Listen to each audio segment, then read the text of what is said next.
우리는 초대교회를 말할 때 두 개의 교회 모델을 이야기하는데 그 첫 번째가 예루살렘 교회입니다. 예루살렘 교회는 명실상부한 모든 교회의 모교회입니다. 구약 성서에서도 교회 모델을 찾을 수 있으나 참교회의 모습은 예수님께서 십자가에 달려 돌아가시고 부활하신부터 시작이 됩니다. 예수님께서 내 교회를 내가 세우리라고 하신 말씀에 따라 예루살렘 교회가 시작이 됐습니다. 그런데 이 예루살렘 교회는 유대인들을 중심으로 세워진 교회입니다. 우리가 흔히들 예루살렘 교회라고 하면 교회가 당한 핍박과 박해 그리고 고난을 이야기하지만은 엄밀하게 얘기하면 예루살렘 교회는 그러한 교회가 아니었습니다. 사도행전 2장의 말씀을 보면 예루살렘 교회는 성령이 충만한 교회였고 은혜를 실천하는 교회였을 뿐만 아니라 유무상통하여 가진 것을 내 거라 하지 아니하고 모두의 것으로 알고 나누어 주는 교회였을 뿐만 아니라 나아가 권세가 있던 교회였습니다. 한 사람이 와서 거짓말 한마디 했다가 그 자리에 죽어 나갈 만큼이나 권세가 있던 교회뿐만 아니라 병자가 낫고 안진뱅이가 일어나는 등 수많은 이적과 기사와 표적이 나타났던 교회가 예루살렘 교회입니다.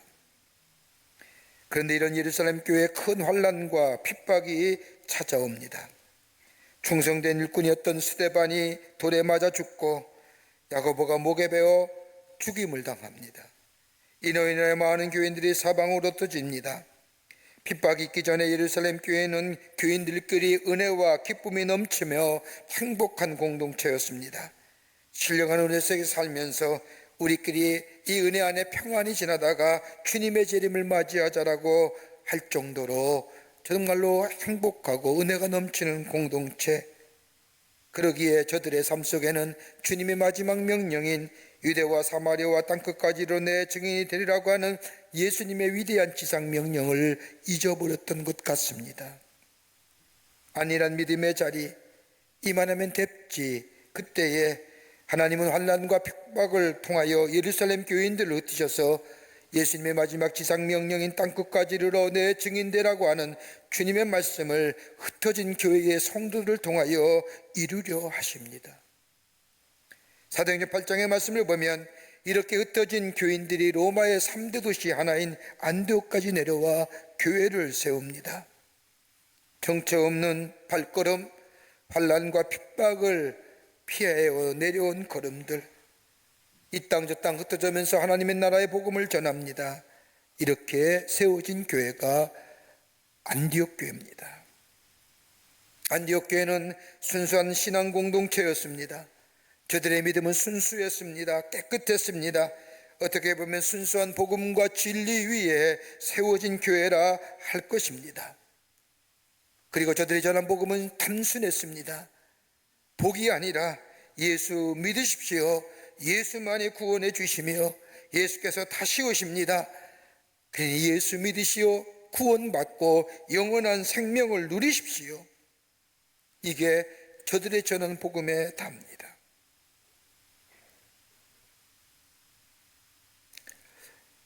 구약성서 해석의 권위자인 월터 브루그만 박사라고 하는 사람은 지금의 시대를 가리켜서 몇 가지로 정의합니다. 참 지금의 시대를 정의하기가 쉽지 않지요. 아마 부정적인 얘기를 다 갖다 놓아도 지금의 시대를 정의하기는 쉽지 않을 겁니다. 그런데 이 월터 브루그만 박사는 세 가지로 지금의 시대를 진단하지요.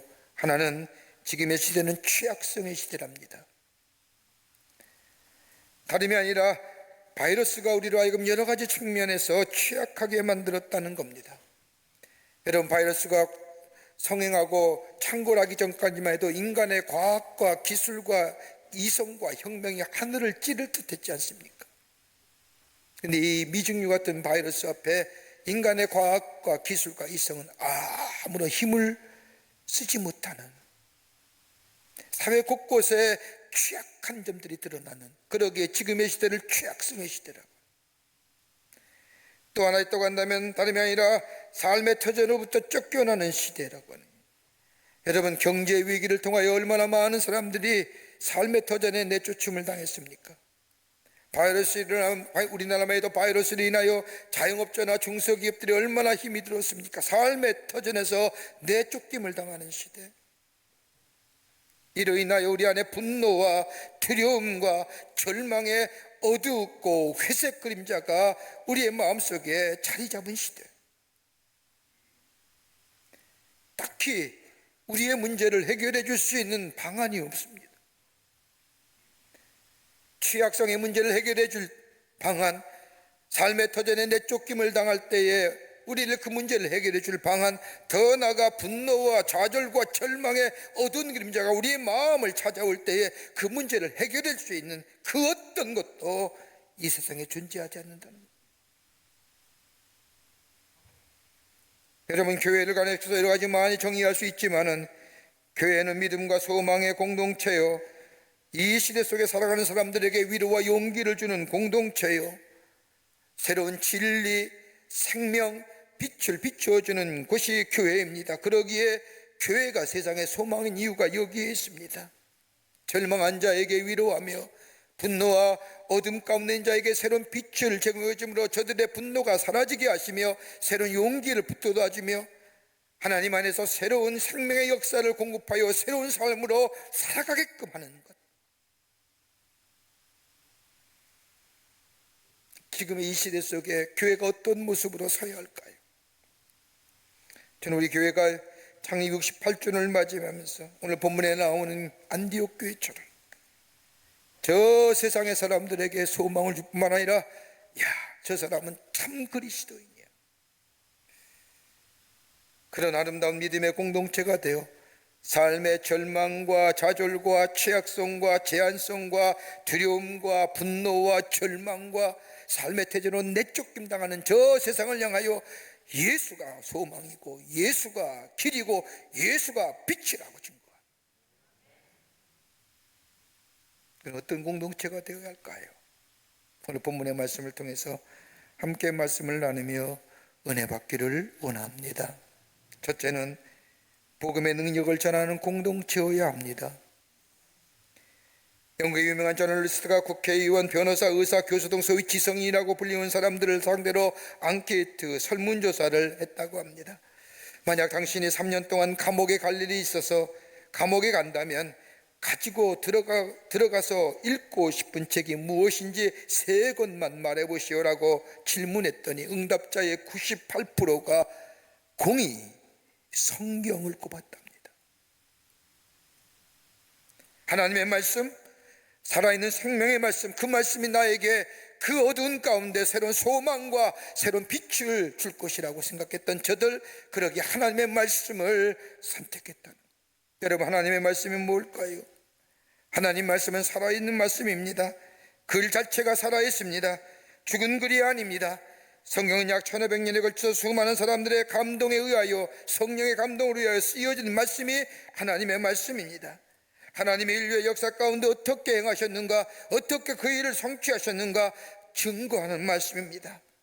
여러분, 성경의 말씀을 읽다 보면 어떻게 이렇게도 적나라하게 한 사람의 생애를 그렇게 기록할 수 있을까 할 정도로 적나라한 말씀들이 곳곳에 기록되어 있음을 보며 깜짝깜짝 놀랍니다. 가인과 아벨의 이야기, 얼마나 인간이 흉악할까. 저 아브라함의 실수의 이야기, 야곱의 간사한 모습들, 다윗의 범죄함들, 솔로몬의 우상숭배 등 인간의 한 인간이 어떻게 역사가 그럴 수 있을까 할 정도로 적나라하게 쓰여진 말씀. 여러분, 아브라함의 이야기만 해도 그렇습니다. 내게 말씀하는 가 많습니다. 2000년 전의 사건이지만 마음의 문을 열고 기도하며 읽을 때에 그 말씀이 지금 내 삶 속에 내 실존의 삶으로 다가옵니다. 그러기에 하나님의 말씀은 계시된 말씀이요, 선포된 말씀이요, 기록된 말씀이요, 실존의 말씀입니다. 그 말씀을 읽을 때에, 그 말씀이 내 속에 들려올 때에 내 삶 속에 살아서 역사합니다. 또 하나, 하나님의 말씀은 운동력이 있습니다. 살아 역사할 뿐만 아니라 살리시게 하시기도 하시고 성장하게 하시고 더 나아가 승리케 하십니다. 예수님도 공생애를 시작하시면서 광야에 나가 40일 동안 금식한 후에 사탄의 시험을 다른 것으로 이기신 것이 아니라 말씀으로 이기셨습니다. 여러분, 우리의 생명은 언제나 사망과 더불어 싸우는 생명입니다. 오늘도 우리가 음식을 먹었습니다. 모든 음식에는 다 독소가 들어있습니다마는, 그러나 내 몸속에 독소를 이길 힘이 있을 때에 내가 먹는 음식이 내게 유익합니다. 의사들에 의하면 우리 몸에 흐르고 있는 피 속에 끊임없이 싸움이 진행된다고 합니다. 몸에 해로운 병균이 들어왔을 때 임파구가 나서 싸워 이겨야 건강한 사람이고, 만약 임파구가 해로운 병균에 치게 되면 병에 걸립니다. 이걸 가리켜서 면역력이 사라졌다는 겁니다. 그러기에 우리 몸에는 언제나 생명과 사금이 끊임없이 싸웁니다. 우리의 영혼도 마찬가지입니다. 우리의 영혼은 죄와 싸우고 불신앙과 싸우고 절망에 싸웁니다. 우리가 이 싸움에 지게 되면 우리 안에 죄와 불신앙과 절망이 넘쳐나 사망으로 빠져들게 됩니다. 거기는 소망이 없습니다. 하나님의 말씀은 거기서 살아 움직이며 운동력이 있어 살게 합니다. 생명의 역사를 공급합니다.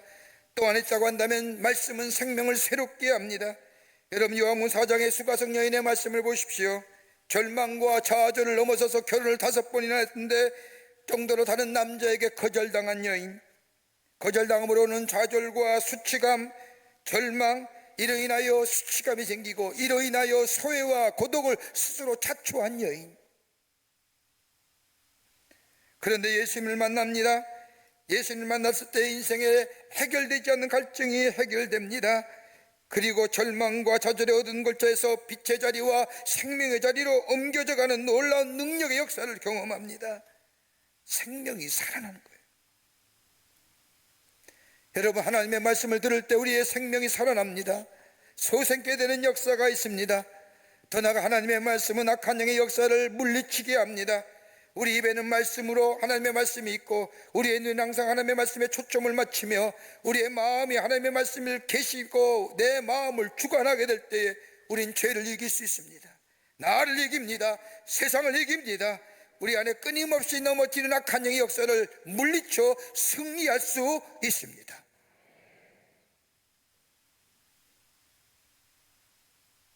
더 나아가 말씀은 우리를 새롭게 합니다.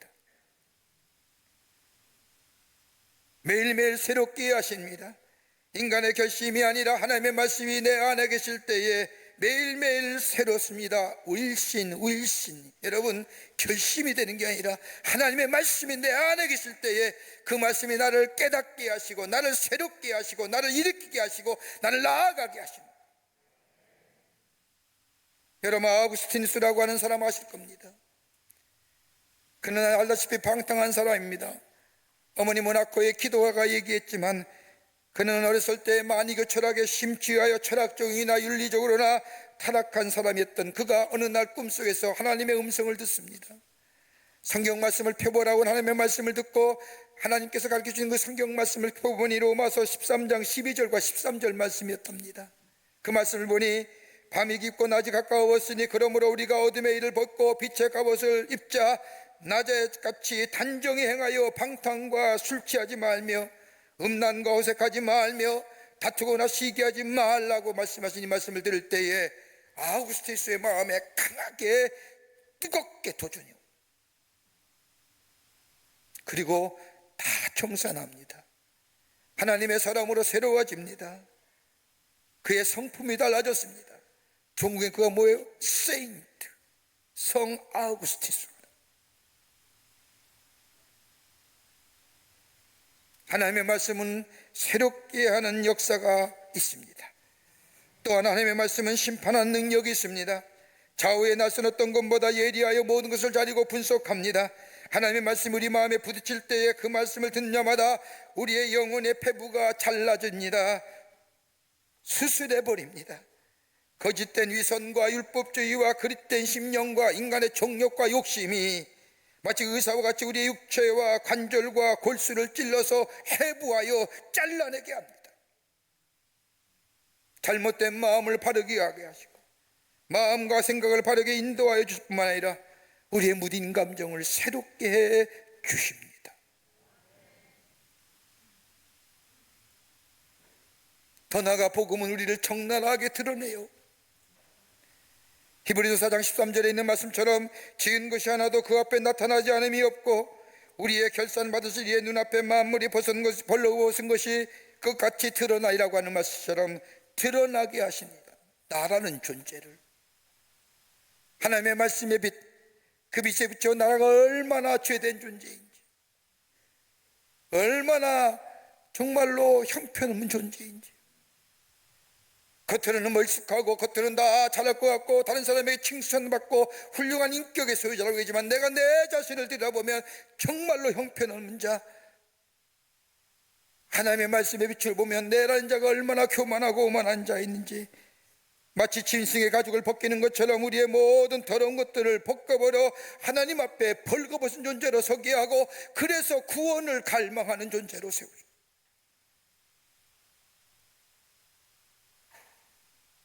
여러분, 말씀이 떠난 사람, 말씀이 떠난 인간, 말씀이 사라진 사회, 여러분 거기는 무서운 거예요. 거기엔 평화가 없습니다. 갈등과 불화와 대립과 반목과 경쟁만이 납니다. 그런데 우리 주님은 땅끝까지로 복음의 증인되라고, 하나님 나라의 말씀을 전하라고 얘기하십니다. 여러분, 복음이 무엇입니까? 복음은 굿뉴스, 헬라어는 유앙겔리온이라고 얘기하니 이 복음은 다른 것이 아니라 하나님은 창조되시며 지금도 일하십니다. 예수님이 우리의 구원자일 뿐만 아니라 하나님의 아들과 우리의 삶의 주인 되시고 우리의 죄를 위하여 십자가에 달려 죽으시고 3일 만에 부활하셔서 누구든지 예수 믿기만 하면 구원을 얻고 영원한 생명을 얻을 뿐만 아니라 그 거룩한 하나님의 영인 성령이 오늘 우리와 함께 임마누엘로 동행하시는 것, 이게 복음이에요.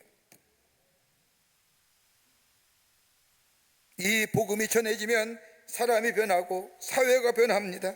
부정적인 사람이 긍정적인 사람으로 변하고 비관적이고 비판적인 사람이 새로운 소망의 사람으로 달라집니다. 여기에 뭐가요? 샬롬이 많은 거예요. 샬롬.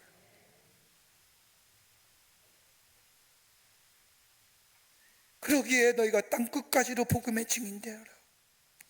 사마리아와 온 유대와 땅끝까지로 복음을 전하라고 말씀하신 이유가 뭐냐면 이 땅에 진정한 평화가 임하기는 다른 것이 아니라 샬롬의 축복이 있어야 된다. 어디서부터? 복음으로부터. 여러분, 구소련의 알렉산더 솔제니치라는 사람 아실 겁니다. 이분이 시베리아 감옥에 유배되어 힘든 노동과 굶주림과 싸우며 고생할 때 일입니다. 너무나도 배가 고프고 힘들어서 쓰러지거나 쉬면 그대로 무서운 매가 날라 들어옵니다. 일을 하자니 힘이 들고 일을 안 하자니 매 맞아 죽을 것 같고 절망과 어둠의 그 자체입니다. 하루는 도무지 힘이 들어 일을 못하게 되자 매 맞아 죽을 생각을 하고 일을 그만두었습니다. 아니나 다를까 감독관이 매를 들고 막 달려옵니다. 그때 그 순간 바로 옆에 있던 한 죄수가 솔제니치의 삽을 빼앗아 가지고 솔제니치 발 앞에 십자가를 그립니다. 그리고 얼른 발로 쥐어버리는 거예요. 자신의 발밑에 그어지는 십자가, 그 복음을 보는 순간 주님의 십자가를 바라보면서 이 솔제니치의 마음속에 소망이 생기며 용기가 생기고 생명력이 솟아오릅니다. 신비로운 경험하는 거예요. 나중에 솔제니치이 고백하기를, 내가 저 시베리아 유배소에서 봤던 그 십자가 속에 담겨진 그 소망, 그 용기, 그 생명, 그 셋이 없다고 한다면 내 마음과 몸과 영혼은 이미 다 썩어서 죽었을 것이다.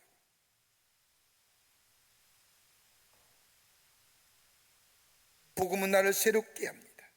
나를 신비로운 경험으로 인도합니다. 그리고 그 삶 속에 평화가 임하게 합니다. 그러기에 우리 주님이 복음의 증인되라는 겁니다. 복음의 증거자가 되라는 겁니다. 그럴 때 이 땅에 평화가 임하게 됩니다. 두 번째는 일꾼을 소중히 여길 뿐만 아니라 길러내는 공동체여야 합니다.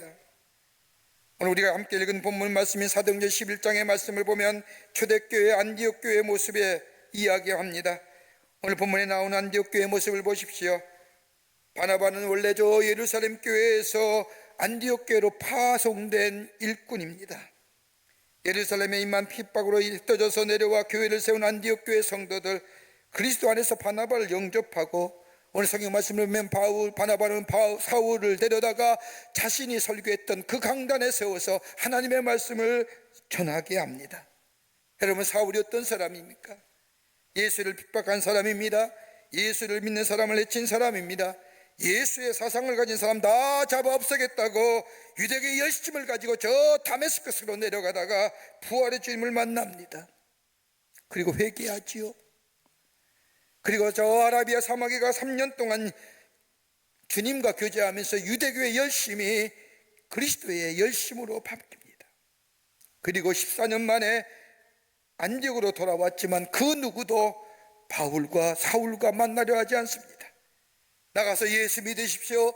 예수만이 구원의 주입니다. 예수만이 소망입니다. 예수 믿어야 영생을 얻습니다 라고 외쳤더니 바울 사람들이 도망쳐 갑니다. 만나는 사람마다 수상한 쩍은 눈초리로 바라봅니다. 그런데 이러한 바울을 안디옥 교회의 바나바가 데려다가 자신이 있었던 설교 강단에 세워 하나님의 말씀을 전하게 합니다.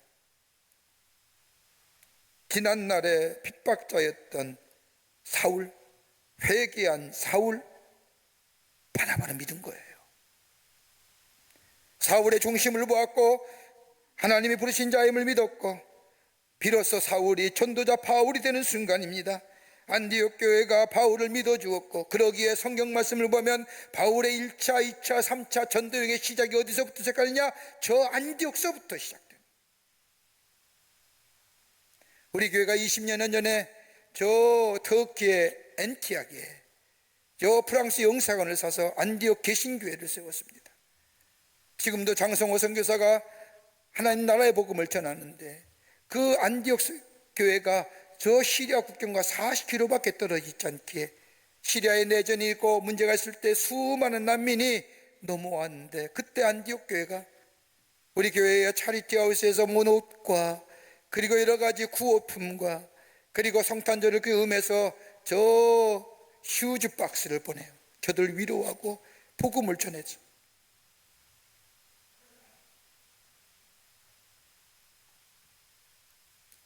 안디옥 교회는 일꾼을 소중히 여기는 거예요. 존경했습니다. 그리고 일할 기회를 줬습니다. 내가 먼저 되었다고 이 교회가 세워질 때 내가 그때 있었다고 얘기하지 않았습니다. 여러분, 1층 중앙복도 가면 우리 교회가 처음으로 시작될 때에 찍은 사진이 있습니다. 1953년에 저 고야서 절터에 시작하는 우리 광림교회 예배 공동체, 그분의 후손들이 아직도 이 교회를 섬기면서 한 번도 내가 우리의 조상이, 우리 아버님이, 우리의 조상이 이 교회 이런 얘기하지 않습니다. 하나님이 하셨습니다. 하나님이 역사하셨죠. 하나님이 이 교회를 세우시고 일구시며 사용하셨습니다. 그뿐 아니라 서로가 존중히 여길 뿐만 아니라 저도 하나님의 부르심을 받은 사람이요 또한 하나님 나라 일꾼을 알아지며 저에게 이런 기회를 준 안디옥처럼 일꾼을 세우는 공동체. 여러분, 사도행전 13장 1절 말씀을 보면 안디옥 교회 모습에 대해서 얘기하기를 안디옥 교회에 선지자들과 교사들이 있으니 바나바와 니게로 하는 시므온과 구레네 사람 루기오와 분봉아 헤롯의 첫 동생 마나엔과 및 사울이라. 여러분, 사도행전의 구성원의 대표적인 사람을 이 성경 말씀에 열고 하는데 가만히 보면 못 배운 사람이 아니에요. 무식한 사람들이 아닙니다. 나름대로 당시에 학식이 있던 사람이요, 배웠던 사람이요, 저들이 공동체를 이뤄서 훌륭한 지도자들입니다. 모두가 다 다른 나라의 다른 지역의 사람들이 있음에도 불구하고 하나가 되어 하나님 나라의 복음 공동체를 세웠던 것을 보게 됩니다. 여러분, 바나바는 누굽니까? 구브로 대성의 레위 사람이며 예루살렘에서 파송받은 사람입니다. 니게르라는 사람은 시므온, 흑인이라고 여겨지는데 어떤 성경학자는 이 니게르 사람 시므온이 저 바로 구레네 출신의 시므온으로 예수님이 십자가를 지고 골고다 언덕을 갈 때에 예수님을 대신하여 십자가를 진 사람이 아니냐. 구레네 사람 루기오 역시 흑인 출신으로 구레네 출신의 사람이요 분봉아 헤롯의 젖동생 마나에는 여기서 젖동생이란 헤롯과 함께 저 궁정에서 교육받은 사람들. 사울은 바리새인 중에 바리새인이요 헬라의 철학을 배웠던 사람이요 수사학과 변증학에 능통한 사람이요 이런 사람이 안디옥 교회의 교우가 되어 공동체가 되어 하나님 나라의 복음을 전하는데, 여러분, 다름을 인정하고 오름을 함께 했다는, 우리의 문제가 뭘까요? 다름을 인정하지 않잖아요. 꼭 나와 동화시켜야 되잖아요. 그러면 배척하고 배타하잖아요.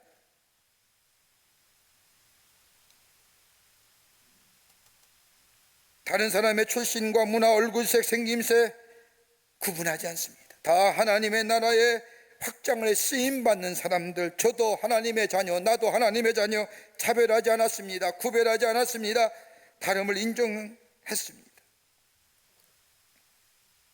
하나님 나라의 권속이요, 하나님 나라의 세움에 부름받은 사람이요, 거룩한 소명받은 자로 서로를 소중히 여기는 공동체, 협력하여 복음의 확장성을 이루는,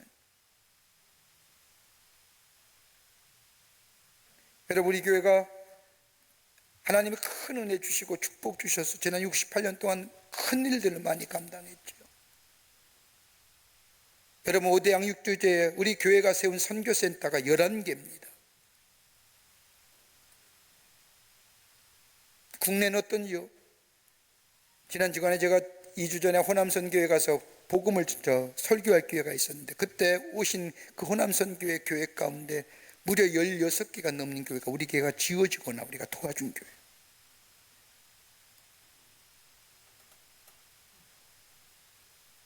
우리 청년들 어떠세요? 스스로 자기들이 열심히 땀 흘려 얻은 수고의 결과를 가지고 전 세계에 100교회 세우는데 지금 60교회를 세워놨어요. 여러분, 코로나 때 우리가 얼마나 어려웠습니까? 힘들었지요. 경제적으로도 어려웠지요. 소상공인과 자영업이 얼마나 많습니까? 심한 타격을 받았죠. 교회도 예외는 아니었습니다. 그럼에도 불구하고 우리 교회가 어떤 일을 하셨습니까? 제가 섬기는 남년의 어려운 미자리 교회들, 여러분, 한 달에 100만 원씩 쭉 2년 동안 덮습니다. 무려 130교회입니다. 2년 동안 무려, 용서하십시오, 돈을 얘기해서 그렇지만 22억입니다. 우리 감독님이 저 인후학사를, 저 시골에서 공부하는 학생이 서울 올라와서 마땅히 있을 거처가 없을 때에 인후학사를 세워서 저들에게 거처를 마련해주고 공부하겠던 인후학사, 지금 기능이 많이 떨어져서 새롭게 리모델링 했습니다. 그리고 우리 감리교회가 보낸 선교사 1200여 명이 넘는 80여 개가 넘는 곳에서 수고하는 감리교 선교사의 휴식센터로, 저들이 막상 고국에 와서 쉴 곳이 없고 누울 곳이 없을 때 저들 위해서 인후학사를 새롭게 리모델링하여 아펜젤라 선교센터라고 봉하면서, 여러분, 오는 11월 18일 날 봉헌합니다. 거기에 드는 예산이 얼마인 줄 아세요? 전액을 우리 교회가 담당합니다. 20억입니다.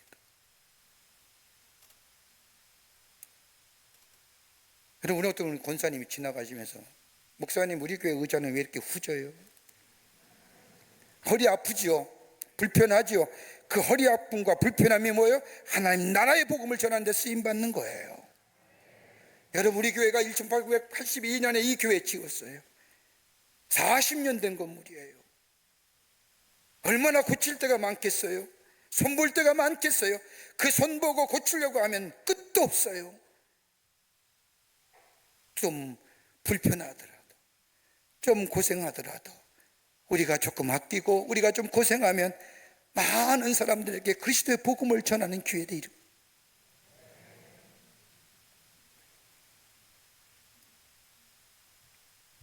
일꾼 기르는, 끝으로 선교하는 공동체여야 합니다.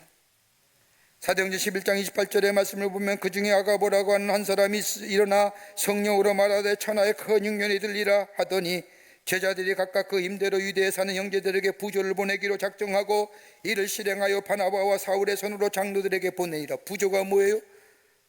구제헌금이에요.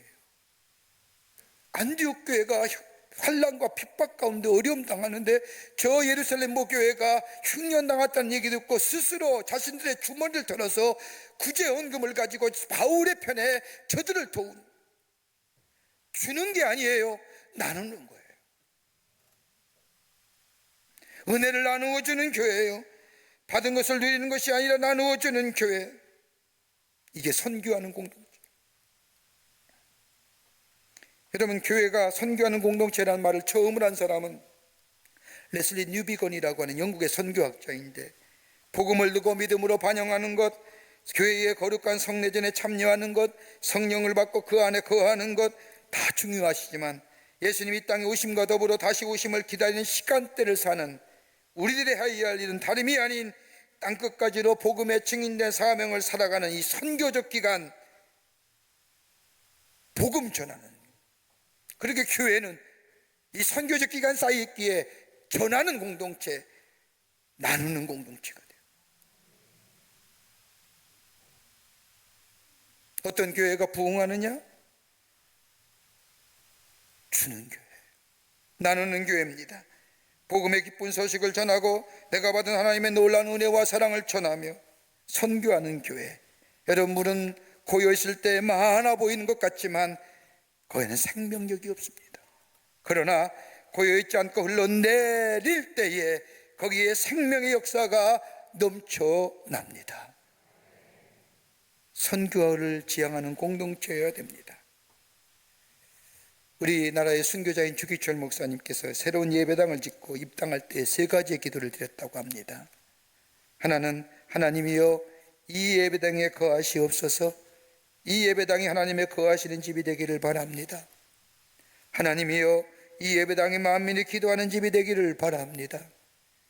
하나님이여 수는 많지만 바람 한번 불면 다 날아가 버릴 쭉정이는 말고 수야 얼마가 되든 알곡으로 채워지는 교회 되게 하여 주시옵소서라고. 어떤 알곡일까요? 복음의 능력을 전하는 자들, 어렵고 힘든 자들에게 도우며 복음 안에서 섬기며 나누죠. 그리고 일꾼을 키우는, 그럴 때 하나님은 이 교회를 통하여 하나님의 거룩한 역사를 더 길게 장구하게 쓰여져 가시고 그 안에 거하는 우리들에게 하나님은 하늘의 축복, 땅에 기름진 것으로, 하늘의 신령한 것으로 넘치도록 허락해 주실 줄을 믿습니다. 이런 공동체 되기를 다시 한번 새롭게 결단하며 우리의 옷무새를 고치며 믿음의 자리를 굳건히 서가는 여러분과 우리 공동체 광림교회가 되기를 간절히 축원합니다. 하나님 감사합니다. 저희를 주께서 사랑해 주시고 하나님의 자녀 섬기되어 하나님의 나라의 귀한 광림의 공동체를 섬기게 해주심에 감사합니다. 복음이 나를 새롭게 한 것처럼 이 복음의 능력을 증거하는 저희들 되게 하여 주시며, 아버지 하나님이여 일꾼을 세우며 아버지 다름을 인정하고 오름을 함께하는 믿음의 아름다운 공동체 되게 하여 주시며, 더 나아가 선교하는 아름다운 공동체가 되게 하여 주셔서 주님 오실 때까지 하나님 나라의 귀하게 쓰임받는 광림의 예배 공동체가 되게 하여 주시옵소서. 당신의 이 제단에 거하는 모든 당신의 거룩한 백성들 위해 하늘의 축복을 허락해 주시옵기를 원하오면서 예수님의 이름으로 기도하옵나이다. 아멘.